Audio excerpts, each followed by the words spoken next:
ఘోర ప్రమాదం జరిగిన అచ్యుతాపురం సెజ్ను ముఖ్యమంత్రి చంద్రబాబు పరిశీలించారు. హోంమంత్రి అనిత, కలెక్టర్ విజయకృష్ణన్, ఎమ్మెల్యే సుందరపు విజయకుమార్ ఘటన వివరాలను ముఖ్యమంత్రికి తెలియజేశారు. పరిశ్రమ మొత్తం కలియదిరిగిన ఆయన ప్రమాదం ఎలా జరిగిందో తెలుసుకున్నారు. అక్కడి భద్రతా వైఫల్యాల గురించి ఆరా తీశారు.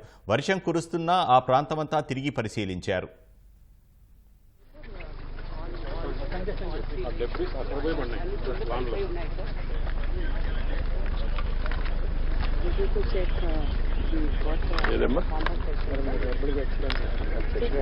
రియాక్టర్ లో వాళ్ళు the key ingredient first introduction